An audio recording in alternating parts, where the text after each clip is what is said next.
আসসালামু আলাইকুম। প্রিয় দর্শক, অন্য মঞ্চের আলাপচারিতায় আপনাদের সকলকে আমন্ত্রণ জানাচ্ছি। বাংলাদেশের সাবেক প্রধানমন্ত্রী শেখ হাসিনার দেশে ফেরা নিয়ে নানা মহলে নানা ধরনের আলোচনা বাড়ছে। গত সপ্তাহে তিনি আওয়ামী লীগের নেতাকর্মীদের উদ্দেশ্যে দেয়া অডিও বার্তায় 6 মাসের মধ্যে দেশে ফিরছেন এমন বার্তা দেন। এরপর ভারতের 3টি গণমাধ্যমে প্রকাশিত ইমেল সাক্ষাৎকার প্রকাশিত হয়। সেখানে তিনি শিগগিরই দেশে ফিরছেন এবং তার দেশে ফেরা ও তার দল আওয়ামী লীগের বাংলাদেশের রাজনীতিতে ফেরার জন্য নীরবে প্রস্তুতি চলছে এমন তথ্যও জানান। তারপর বাংলাদেশের কয়েকটি গণমাধ্যমে খবর প্রকাশিত হয় আওয়ামী লীগ সভানেত্রী ভারত থেকে ফিরে বিচারের মুখোমুখি হতে চান। প্রশ্ন উঠেছে, একদিকে শেখ হাসিনার মৃত্যুদণ্ড থাকা, অন্যদিকে বাংলাদেশ সরকারের নির্বাহী আদেশে আওয়ামী লীগের কার্যক্রম নিষিদ্ধ থাকা সত্ত্বেও বাংলাদেশের এই সাবেক প্রধানমন্ত্রী আসলে কিভাবে ফিরবেন? কারণ এর সাথে আইনি, নিরাপত্তাজনিত ও রাজনৈতিক স্পর্শকাতর কিছু বিষয় জড়িত আছে, যেগুলোর সমাধান কোনো একটি একক পক্ষের হাতে নেই। বিশ্লেষকরা মনে করেন, যেহেতু শেখ হাসিনা দিল্লিতে আছেন, তাই তার ফেরার ক্ষেত্রে ভারত সরকারের সম্মতি যেমন প্রয়োজন, তেমনি আইনসম্মতভাবে ফেরার জন্য বাংলাদেশ সরকারের কাছ থেকে ট্রাভেল পাস লাগবে। স্বাভাবিকভাবে প্রশ্ন দেখা দিচ্ছে, শেখ হাসিনা যে বাংলাদেশে ফিরে বিচারের মুখোমুখি হওয়ার কথা বলছেন, তাতে কি ভারত সরকারের সায় আছে? অন্যদিকে বাংলাদেশ সরকারও কি এর জন্য প্রস্তুত? মানে শেখ হাসিনা ফিরলে নিরাপত্তাজনিত বিষয়টি নিয়ে বাংলাদেশের বর্তমান বিএনপি সরকার 7-5 ভেবে ফেলেছে। সংশ্লিষ্ট একাধিক সূত্র বলছে, শুধু বাংলাদেশ ও ভারত নয়, শেখ হাসিনা ও আওয়ামী লীগের ফেরার বিষয়টি তৃতীয় আরো একটি দেশের সাথে সংশ্লিষ্ট। মহাক্ষমতার সেই দেশটি কি তাহলে মধ্যস্থতাকারীর ভূমিকায় এরই মধ্যে নেমে গেছে? বিস্তারিত জানতে চলুন যাওয়া যাক বিশ্লেষণে। আদেশ মাথায় নিয়ে দেশে ফিরতে চান বাংলাদেশের সাবেক প্রধানমন্ত্রী শেখ হাসিনা এবং দেশে ফিরে বিচারের মুখোমুখি হতে চান তিনি। সবশেষ 23 মে, মানে আজকে, টাইমস অফ বাংলাদেশের লিড নিউজ ছিল এটি। সেখানে দাবি করা হয়েছে, সম্প্রতি অনলাইন প্ল্যাটফর্মে শেখ হাসিনার সঙ্গে বৈঠকে অংশগ্রহণকারী এবং তার সঙ্গে সাক্ষাৎ করেছেন এমন একাধিক নেতা টাইমস অফ বাংলাদেশকে বিষয়টি নিশ্চিত করেছেন। দলীয় প্রধানের দেশে ফেরা উপলক্ষে নেতাকর্মীদের প্রস্তুতি গ্রহণের জন্য বলা হয়েছে বলে আওয়ামী লীগের কয়েকজন নেতা জানিয়েছেন। আওয়ামী লীগের যুগ্ম সাধারণ সম্পাদক আফমা বাহাউদ্দিন নাজিম টাইমস অফ বাংলাদেশকে বলেছেন, আওয়ামী লীগ সভানেত্রী শেখ হাসিনা দেশে দ্রুত সময়ে ফিরতে চান, সেজন্য যেসব প্রক্রিয়া গ্রহণ করা দরকার তা তারা করছেন। বাহাউদ্দিন নাজিম দাবি করেছেন, শেখ হাসিনা যেভাবে ভারত গিয়েছেন সেভাবেই বীর দর্পে দেশে ফিরবেন। টাইমস অফ বাংলাদেশের পক্ষ থেকে প্রশ্ন রাখা হয়েছিল, এ ধরনের বক্তব্যের আসলে বাস্তবতা আছে নাকি কর্মীদের চাঙা করার কৌশল? এমন প্রশ্নের জবাবে বাহাউদ্দিন নাজিম বলেছেন, একটু অপেক্ষা করুন। শেখ হাসিনার দেশে ফেরা উপলক্ষে বিপুল জনসমাগম করাতে তারা প্রস্তুতি নিচ্ছেন। গত 20 মে শেখ হাসিনার সাথে সাক্ষাৎ করতে দিল্লি গিয়েছেন আওয়ামী লীগের কয়েকজন নারী নেত্রী। তাদেরকেও শেখ হাসিনা জানিয়েছেন তিনি শিগগিরই ফিরছেন এবং তার জন্য কূটনৈতিক পর্যায়ে প্রস্তুতি চলছে। দর্শক, এর আগে ভারতীয় 3টি সংবাদ মাধ্যমে শেখ হাসিনার ইমেল ইন্টারভিউ ছাপা হয়েছিল। সেখানে শেখ হাসিনা নিজেই বলেছেন তিনি শিগগিরই দেশে ফিরছেন। কিন্তু 24 আগস্টের পর বাংলাদেশের রাজনীতির যে পট পরিবর্তন হয়েছে, তার প্রেক্ষাপটে শেখ হাসিনার ফেরা অনেকগুলো যদি এবং কিন্তুর উপর নির্ভরশীল। এর মধ্যে 2টি বিষয় জড়িত, একটি হলো তার দেশে ফেরা এবং আরেকটি হলো বিচারের মুখোমুখি হওয়া। দেশে ফেরার বিষয়টি সবার আগে, কারণ দেশে ফিরতে না পারলে বিচারের মুখোমুখি হওয়ার প্রশ্ন আসে না। দর্শক, শেখ হাসিনা 5 আগস্ট বাংলাদেশ বিমান বাহিনীর বিশেষ হেলিকপ্টারে করে দিল্লি গিয়েছিলেন এবং সেটি তখন বাংলাদেশ সেনাবাহিনী ও ভারত সরকারের পূর্ণ সম্মতিতে হয়েছিল। এর কয়েকদিন পরেই শেখ হাসিনার কূটনৈতিক বা লাল পাসপোর্ট বাতিল করা হয়, যার অর্থ হলো এই মুহূর্তে বাংলাদেশ সরকারের পক্ষ থেকে শেখ হাসিনার নামে কোনো পাসপোর্ট ইস্যু করা নেই। তবে শেখ হাসিনা 5 আগস্ট যে দিল্লি গিয়েছেন, তার জন্য তাকে ইমিগ্রেশনগত কোনো জটিলতায় পড়তে হয়নি। আবার ভারত সরকার বরাবরই বলে আসছে, বাংলাদেশের এই সাবেক প্রধানমন্ত্রী ভারত সরকারের সর্বোচ্চ পর্যায়ের অতিথি হিসেবে দেশটিতে আছেন। কিন্তু শেখ হাসিনা যদি বাংলাদেশে ফিরতে চান, তার জন্য বাংলাদেশ সরকারের পক্ষ থেকে দেয়া পাসপোর্ট কিংবা ট্রাভেল পাস দরকার আছে। যেমনটা তারেক রহমান যখন 17 বছর পর দেশে ফিরেন, তার জন্য তখনকার অন্তর্বর্তী সরকার ট্রাভেল পাস দিয়েছিল। এমনকি তখন দেশে আলোচনা হয়েছিল তারেক রহমান কেন ট্রাভেল পাসের জন্য আবেদন করতে দেরি করেছিলেন। স্বাভাবিকভাবে বোঝা গিয়েছিল পর্দার আড়ালে ঘটতে থাকা সমঝোতাগুলো হওয়ার পরই তারেক রহমান খুব দ্রুত ট্রাভেল পাস নিয়ে দেশে এসেছিলেন। প্রশ্ন হলো, শেখ হাসিনার ফেরার জন্য যদি ট্রাভেল পাস লাগে, সেটির জন্য যদি একই ধরনের সমঝোতা বৈঠক দরকার হয়, সেই আলোচনা কি শুরু হয়ে গেছে? পরিষ্কারভাবে বলা যায়, প্রস্তুতি কি শুরু হয়ে গেছে? গত 19শে মে যে 3টি ভারতীয় পত্রিকায় শেখ হাসিনার সাক্ষাৎকার ছাপা হয়েছে, তার একটি হলো আনন্দবাজার। আনন্দবাজার পত্রিকাকে শেখ হাসিনা বলেছেন তিনি এবং তার দল আওয়ামী লীগ আরো সংগঠিত হয়ে শক্তিশালী হয়ে যে ফিরবে, তার জন্য নীরবে প্রস্তুতি চলছে। সেই নীরব প্রস্তুতিটা যে কূটনৈতিক ও আন্তর্জাতিক লেভেলে বোঝাপড়া, সেটির ইঙ্গিত পাওয়া যাচ্ছে মিলেনিয়াম পোস্ট ও হিন্দুস্তান টাইমসকে দেওয়া সাক্ষাৎকারে। এই দুটি সংবাদ মাধ্যমকে তিনি বলেছিলেন তার অনুপস্থিতির অর্থ তার নীরবতা নয়, কারণ তিনি কূটনৈতিক ও আন্তর্জাতিক পর্যায়ে মাথা উঁচু করে ফেরার জন্য কাজ করছেন। দর্শক, শেখ হাসিনা যেহেতু দিল্লিতে আছেন, তাই স্বাভাবিকভাবেই তার ফেরার বিষয়টি নিয়ে কূটনৈতিক পর্যায়ে ভারত ও বাংলাদেশ সরকারের মধ্যে আন্ডারস্ট্যান্ডিং হতেই হবে। শেখ হাসিনার ফেরার বিষয়ে ভারতের অবস্থান কি সেটি পরিষ্কার করেছিলেন দেশটির পররাষ্ট্রমন্ত্রী এস জয়শঙ্কর গত বছরের 6 ডিসেম্বর। নয়াদিল্লিতে হিন্দুস্তান টাইমসের লিডারশিপ সামিটে এনডিটিভির সিইও ও প্রধান সম্পাদক রাহুল কানওয়ালের এক প্রশ্নের জবাবে ভারতের পররাষ্ট্রমন্ত্রী তখন বলেছিলেন, বিশেষ এক পরিস্থিতিতে ভারতে আশ্রয় নেওয়া বাংলাদেশের সাবেক প্রধানমন্ত্রী সেখানেই থাকবেন কিনা সেই সিদ্ধান্ত একান্তই তার উপর নির্ভর করছে। ওই দিন তিনি শেখ হাসিনার ফেরার সাথে নিরাপত্তা ইস্যুটির কথা তুলে ধরেছিলেন। অনেকের ধারণা, কার্যক্রম নিষিদ্ধ থাকা সত্ত্বেও যেহেতু আওয়ামী লীগের জনভিত্তি আছে, তাই শেখ হাসিনা ফিরলে ব্যাপক লোক সমাগম হবে, এমনটাই স্বাভাবিক। সেক্ষেত্রে নিরাপত্তার প্রশ্নটি বড় হয়ে দেখা দিবে ভারত ও বাংলাদেশ সরকারের কাছে। কূটনৈতিক সূত্রগুলো বলছে, শেখ হাসিনা যে নীরব প্রস্তুতির ইঙ্গিত দিয়েছেন, সেটি যদি হয় কূটনৈতিক পর্যায়ের সমঝোতা, তাহলে তার মধ্যে দেশে আসার পর শেখ হাসিনার নিরাপত্তা ইস্যুটি সবচেয়ে বড় ইস্যু হতে পারে। কারণ 1981 সালে যখন শেখ হাসিনা বাংলাদেশে ফিরে এসেছিলেন, তারপর থেকে বেশ কয়েকবার তাকে হত্যার চেষ্টা করা হয়েছিল। 2004 সালের 21শে আগস্ট গ্রেনেড হামলায় তিনি মৃত্যুর দুয়ার থেকে ফিরে এসেছিলেন। আর ওই সময় ক্ষমতায় ছিল বিএনপি জামাত জোট। ওই ঘটনার জন্য শুধু দেশেই নয়, আন্তর্জাতিক ক্ষেত্রেও বিএনপি জামাত সরকার ব্যাপক সমালোচনার মুখে পড়েছিল।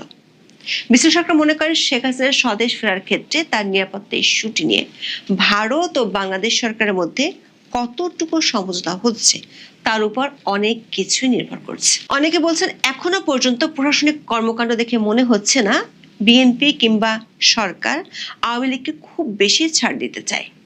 বিএনপি ক্ষমতায় এসেছে 3 মাস হয়ে গেল। এর মধ্যে ইউনূসের জারি করা অধ্যাদেশকে আইন হিসেবে সংসদে পাশ করে আওয়ামী লীগের উপর নিষেধাজ্ঞা বহাল রেখেছে। আওয়ামী লীগের বহু নেতাকর্মী যারা বিনা বিচারে জেলে আছেন, তাদেরকে আদালত জামিন দিলেও সরকার ছাড় দিতে রাজি নয়। আসাদুজ্জামান নূর, সেলেনা হায়াত আইভি, নুরুল ইসলাম সুজন, সাবেক প্রধান বিচারপতি খায়রুল হক আদালত থেকে জামিন পেলেও সরকার কোনো না কোনোভাবে তাদের আটকে রেখেছে। আওয়ামী লীগের অঙ্গ সংগঠনগুলো দেশের অনেক জায়গায় মিছিল করলেও পুলিশ গ্রেপ্তার করছে। এ কারণে অনেকেই মনে করেন কূটনৈতিক পর্যায়ে সমঝোতা হচ্ছে কিনা তার পুরোপুরি আভাস পাওয়া যাচ্ছে না। যদিও বাংলাদেশ সরকারের স্বরাষ্ট্রমন্ত্রী সালাউদ্দিন আহমেদ বলেছেন, তার সরকার চায় শেখ হাসিনা দেশে ফিরে আইনের মুখোমুখি হোক। কূটনৈতিক সূত্রগুলো বলছে, শেখ হাসিনা দেশে যে ফিরতে চান সেটি ভারত সরকারকে নির্বাচনের পরে তিনি জানিয়ে দিয়েছিলেন। কিন্তু ভারত সরকার শেখ হাসিনাকে নিরাপত্তা নিষিদ্ধ না করে দেশে ফিরতে দিতে চান না।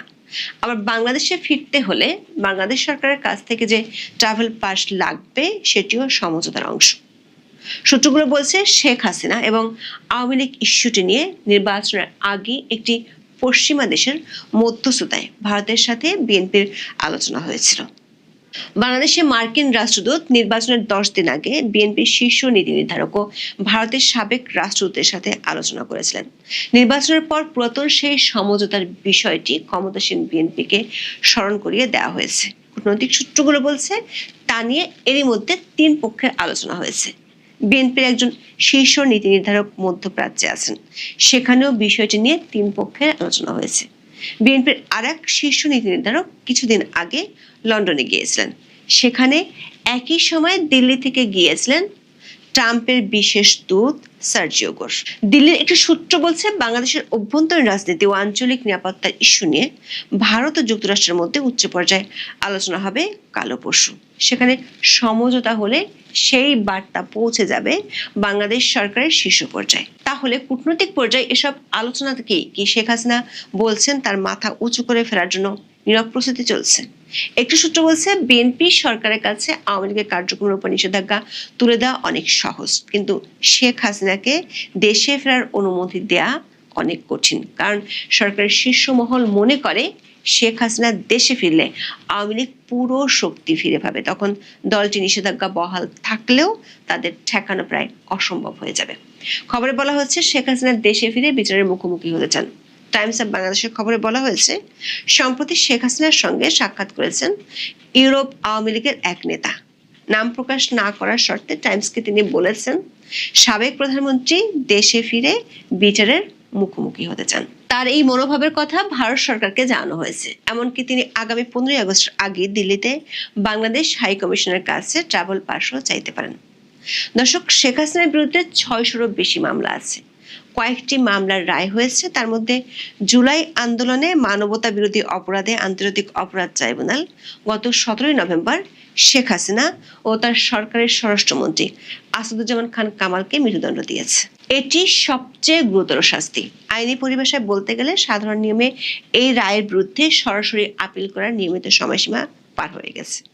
আন্তর্জাতিক অপরাধ ট্রাইব্যুনাল আইন 1973-এর 21 ধারা অনুযায়ী রায় ঘোষণার 30 দিনের মধ্যে সুপ্রিম কোর্টের আপিল বিভাগে আপিল দায়ের করতে হয়। 2025 সালের 17 নভেম্বর রায় হওয়ার পর নিয়মিত সেই 30 দিনের সময়সীমা গত বছরের ডিসেম্বরের মাঝামাঝিতেই শেষ হয়ে গেছে। তাহলে কি তিনি ফাঁসি নিশ্চিত জেনেই দেশে ফিরবেন? সম্প্রতি দলের নেতাদের সঙ্গে টেলিগ্রামের একটি গ্রুপ কলে শেখ হাসিনা বলেছেন তার এখন যে বয়স তাতে আর সর্বোচ্চ কয়েক বছর বাঁচতে পারেন। দেশে এসে গণতন্ত্রের জন্য যদি তাকে ফাঁসির মঞ্চেও যেতে হয় তাতেও তার কোনো কষ্ট থাকবে না। সাধারণ নিয়মে আপিলের নিয়মিত সময়সীমা শেষ হলেও আইনি দরজা পুরোপুরি বন্ধ হয়ে যায়নি। তবে এর জন্য তাকে একটি বড় আইনি শর্ত পূরণ করতে হতে পারে। সেটি হলো ফৌজদারি এবং আন্তর্জাতিক অপরাধ আইনের প্রতিষ্ঠিত নীতি অনুযায়ী একজন পলাতক আসামি আদালত বা আইনের আশ্রয় পেতে পারেন না। শেখ হাসিনা যেহেতু এখন আদালতের কাছে পলাতক অবস্থায় আছেন, তাই তার পক্ষে এখন সরাসরি আপিল করার সুযোগ নেই। তিনি যদি ভবিষ্যতে বাংলাদেশে ফিরে আসেন, আদালতের কাছে আত্মসমর্পণ করেন অথবা তাকে গ্রেপ্তার করে আইনের মুখোমুখি করা হয়, তখন তিনি আপিল বিভাগে আপিল করার অনুমতি চাইতে পারবেন। সে সময় তার আইনজীবীরা পলাতক থাকা বা অনুপস্থিত রায় হওয়া এবং সার্টিফাইড রায়ের কপি বিলম্বে পাওয়াকে যৌক্তিক কারণ হিসেবে দেখিয়ে বিলম্ব মার্জনা বা লিমিটেশন মওকুফের আবেদন করতে পারবেন। আদালত যদি সেই কারণ যুক্তিযুক্ত মনে করে তবে আপিলটি শুনানির জন্য গ্রহণ করা হবে। দর্শক, সুপ্রিম কোর্টের 3জন সিনিয়র আইনজীবী 24-এর 5 আগস্ট উদাহরণ টেনে বলেছেন ওই সময় ফাঁসির দণ্ডপ্রাপ্ত অনেক আসামি রাতারাতি বের হয়ে গেছেন। এমনকি তাদের মধ্যে অনেকে সংসদ সদস্যও হয়েছেন। তাদের মধ্যে তখন রাজনৈতিক পরিস্থিতি ও সমঝোতার কারণে এটি হয়েছিল। এ কারণে শেখ হাসিনা দেশে ফিরে আসা এবং বিচারের মুখোমুখি কিভাবে হবেন তা সম্পূর্ণ নির্ভর করছে কূটনৈতিক ও রাজনৈতিক সমঝোতার উপর। তবে সেই সমঝোতার আলোচনা যে এরই মধ্যে অনেকখানি এগিয়েছে সেটার ইঙ্গিত একাধিক সূত্রে পাওয়া গেছে। এখন এই পর্যন্ত, সবাই ভালো থাকুন, সুস্থ থাকুন। রাজনীতিতে শেষ কথা বলে কিছু নেই, আবার ভূ রাজনীতিতে স্থায়ী শত্রু কিংবা মিত্র নেই। একসময় যারা আওয়ামী লীগকে হটিয়ে গণতন্ত্র ফেরাতে মরিয়া ছিল, সেই আমেরিকায় কি এখন সুর বদলে ফেলেছে হঠাৎ করে? তারা কি আওয়ামী লীগের দিকে ঝুঁকছে? যদি তাই হয় তাহলে দক্ষিণ এশিয়ার ভূ রাজনীতিতে এক বিশাল পরিবর্তন আসছে, সে কথা বলাই যায়। সম্প্রতি শেখ হাসিনা বলেছেন তিনি 6 মাসের মধ্যে মাথা উঁচু করে দেশে ফিরবেন। কেন বলেছেন? আজ আমরা এই কথার পেছনের জিওপলিটিক্যাল স্টোরি বুঝতে চেষ্টা করব। নেপাল থেকে মার্কিন দূতের ফিরে আসা আর রাশিয়া, ভারত, চীন বা RIC জোটের নতুন সমীকরণ কি ঢাকাকে নিয়ে ওয়াশিংটনের চিন্তা বদলে দিচ্ছে? আমেরিকা কি আসলেই আওয়ামী লীগের দিকে ঝুঁকছে, নাকি এটি কেবলই অস্তিত্ব রক্ষার নতুন এক কৌশল? অতীতে আমরা দেখেছি আমেরিকা বাংলাদেশের ব্যাপারে কতটা কঠোর ছিল। গণতন্ত্র, মানবাধিকার, নির্বাচন সবগুলো নিয়ে মার্কিন যুক্তরাষ্ট্র শেখ হাসিনা সরকারকে চাপের উপরে রাখার চেষ্টায় মগ্ন ছিল, যার ফলশ্রুতিতে 5 আগস্ট দেশকে অস্থিরতা এবং গৃহযুদ্ধ থেকে বাঁচাতে শেখ হাসিনা বাংলাদেশের সামরিক বিমানে করে ভারতে চলে যান। শেখ হাসিনার সরকারকে উৎখাতের পেছনে আমেরিকার ডিপ স্টেটের প্রত্যক্ষ ভূমিকা ছিল। সেই মেটিকুলাস ডিজাইনের কথা যেমন ইউনুস বলেছিলেন, তেমনি ডোনাল্ড ট্রাম্প নির্বাচিত হবার পর আমরা তার মুখ থেকেই শুনেছিলাম $29 মিলিয়ন কথা। এখন প্রশ্ন হলো, আমেরিকা কি তার অবস্থান পরিবর্তন করছে? আর এটা বুঝতে হলে আমাদের আগে 2টা জিনিস বুঝতে হবে। আমেরিকা বাংলাদেশে কোন মডেল চেয়েছিল, আর একটা বিষয় হলো বাংলাদেশে আমেরিকার স্বার্থগুলো কি কি ছিল। দেখুন, আমেরিকা যে সব দেশে সফল তা কিন্তু নয়। অনেক দেশেই তাদের পরিকল্পনা ব্যর্থ হয়েছে। আমেরিকার চাওয়া ছিল বাংলাদেশে পাকিস্তানের পরিস্থিতি সৃষ্টি করা, অর্থাৎ ইমরান খানকে যেমন জেলে ভরে রাখা হয়েছে, শেখ হাসিনাকেও তেমনি গণভবনে হাজারো মানুষ ঢুকিয়ে হত্যা করা অথবা জেলে পুরে রাখা, যার কোনোটি বাস্তবায়ন সম্ভব হয়নি। আর একটা বিষয় হলো, পাকিস্তানের প্রেক্ষাপট আর আমাদের প্রেক্ষাপটে আরও কিছু ভিন্নতা আছে। যেমন সীমান্তবর্তী দেশ, পাকিস্তান চীন নির্ভর এবং পাকিস্তানের সন্ত্রাসী সংগঠনগুলো চীনের জন্য তেমন কোনো বড় থ্রেট নয়। কিন্তু বাংলাদেশের সীমান্ত ভারতের সাথে, আর বাংলাদেশে রয়েছে ব্যাপক রকমের ভারত বিরোধিতা। এই ভারত বিরোধিতার কথাটি মনে রাখবেন, তাহলে ভিডিওর শেষে বুঝতে সুবিধা হবে কেন আমেরিকা তাদের পরিকল্পনা পরিবর্তন করবে। আমেরিকার বাংলাদেশের প্রধান স্বার্থ ছিল বঙ্গোপসাগরে নিজেদের একটা শক্ত অবস্থান তৈরি করা, যে ব্যাপারে শত চাপ দিয়েও শেখ হাসিনাকে রাজি করাতে পারে নাই তারা। এরপর আছে তাদের বার্মা অ্যাক্টের বিষয়, বাংলাদেশের ভেতর দিয়ে মানবিক করিডোরের নামে মিয়ানমারে প্রবেশ করা, মিয়ানমারের রিয়ার আর্থ মিনারেলের ওপর ভাগ বসানো, এই অঞ্চলে শক্ত ঘাঁটি গেড়ে চীন এবং ভারতের ওপর ছড়ি ঘুরানো। কিন্তু জো বাইডেনের দালাল ইউনুস তাদের মন মতো সব চাওয়া পূরণ করলেও এই বিষয়ে আমেরিকার সামনে বড় বাধা ভারত, চীন এবং রাশিয়া। হ্যাঁ, এটা সত্য যে ইউনুস কথিত বাণিজ্য চুক্তির নামে এক দাসত্বের চুক্তি করে বাংলাদেশকে শেকলবন্দি করে গিয়েছে, কিন্তু আমেরিকার যে প্রধান লক্ষ্য বঙ্গোপসাগরে ঘাঁটি গাড়া, সেটা কি ভারত, চীন, রাশিয়া খুব সহজে মেনে নেবে বলে আপনি মনে করেন? এখন তাহলে প্রশ্ন এসে যায়, যে আওয়ামী লীগ শত চাপের কাছেও নতি স্বীকার না করে ক্ষমতা ছেড়ে দিল, সেই আওয়ামী লীগ কি তাহলে এখন আমেরিকার দেয়া কোনো শর্তে রাজি হয়ে যাচ্ছে? এটা বুঝতে হলে বর্তমান জিওপলিটিক্সের কিছু হালচাল বোঝা জরুরি। আর এটা বুঝলেই বুঝে যাবেন কেন আওয়ামী লীগের ব্যাপারে নমনীয় হতে পারে আমেরিকা। বিশ্লেষকরা লক্ষ্য করছেন, ওয়াশিংটনের ভাষায় এখন আর সেই আগের মতো আক্রমণাত্মক সুর নেই। কেন এই ইউটার্ন? আমেরিকা বুঝতে পারছে দক্ষিণ এশিয়া তাদের ভ্যালু বেসড পলিটিক্স বা গণতন্ত্রের বুলি অনেক সময় তাদের নিজেদেরই স্বার্থের বিরুদ্ধে যাচ্ছে। তারা হিসেব কষে দেখছে, বাংলাদেশে তারা যদি আওয়ামী লীগকে পুরোপুরি মাইনাস করে দেয় এবং তাদের লক্ষ্য বাস্তবায়নে এগিয়ে যায়, তাহলে ভারত, চীন এবং রাশিয়া এক হয়ে যাবে। আর এই 3 পরাশক্তি এক হয়ে গেলে আমেরিকা এই অঞ্চল থেকে ছিটকে পড়বে। সাম্প্রতিক একটি ঘটনা পুরো বিশ্বকে চমকে দিয়েছে।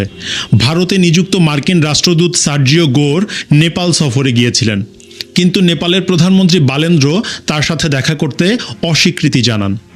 একটি ছোট দেশ যখন আমেরিকার মতো একটা পরাশক্তির দূতকে এভাবে ফিরিয়ে দেয়, তখন বুঝতে হবে এই অঞ্চলে আমেরিকার দাপট কতটা প্রশ্নের মুখে পড়েছে।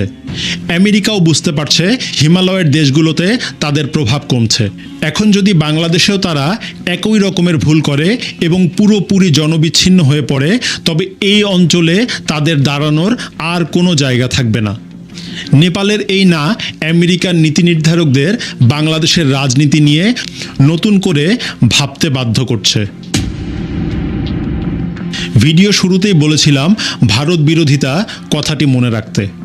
বাংলাদেশের নিকটতম প্রতিবেশী দেশ হলো ভারত। আমরা সবাই একটা জিনিস জানি যে এই অঞ্চলে ভারতকে ওভারটেক করে কোনো কিছুই করা সম্ভব না, হোক সেটা আমেরিকা বা অন্য কোনো সুপার পাওয়ার।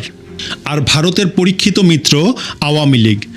ভারত খুব ভালো করেই এইটুকু অনুধাবন করে যে বাংলাদেশে আওয়ামী লীগের শক্তিশালী কোনো বিকল্প নেই। দিল্লি বিশ্বাস করে আওয়ামী লীগ ক্ষমতায় থাকলে বা রাজনৈতিকভাবে সক্রিয় থাকলে বাংলাদেশের স্থিতিশীলতা বজায় থাকে। এখন হয়তো আপনার মনে প্রশ্ন জাগতে পারে যে আমেরিকা যে বাংলাদেশের সাথে এত চুক্তি করলো সেগুলোর কি হবে? দেখুন, আমেরিকার অর্থনীতির যে আকার, তার কাছে বাংলাদেশের সাথে করা চুক্তিগুলো কি খুব বড় কোনো ডিল তাদের জন্য? 24শে মে আমেরিকার পররাষ্ট্রমন্ত্রী মার্কো রুবিও ভারত সফরে আসার কথা রয়েছে, কিন্তু তিনি সবাইকে অবাক করে দিয়ে একদিন আগেই ভারত সফরে এসেছেন। সেখানে ভারত এবং আমেরিকার মাঝে উচ্চ পর্যায়ের আলোচনা অনুষ্ঠিত হবে, আর নিশ্চিতভাবেই সেখানে বাংলাদেশের প্রসঙ্গ এবং আওয়ামী লীগের প্রসঙ্গ উঠে আসবে। সেক্ষেত্রে ভারত হয়তো আমেরিকাকে বাংলাদেশ বিষয়ে শর্ত দিতে পারে। আপনার কি মনে হয় বাংলাদেশে কোনো আত্মঘাতী সিদ্ধান্ত নিয়ে আমেরিকা ভারতের মতো একটি বৃহৎ শক্তি, বড় বাজার এবং এই অঞ্চলে তাদের সবথেকে শক্তিশালী মিত্রের সাথে সম্পর্ক নষ্ট করবে? যখন নেপাল হাতছাড়া হচ্ছে, মালদ্বীপে প্রভাব কমছে, তখন বৃহৎ স্বার্থে দিল্লি এবং ওয়াশিংটন আওয়ামী লীগের ব্যাপারে এক বিন্দুতে এসে মিলিত হতে পারে। এখানে মূল কারণটির নাম RIC, অর্থাৎ রাশিয়া, ইন্ডিয়া এবং চায়না। এই তিন দেশ একটা বিষয়ে একমত: দক্ষিণ এশিয়ায় পশ্চিমাদের মোড়লগিরি তারা মেনে নেবে না।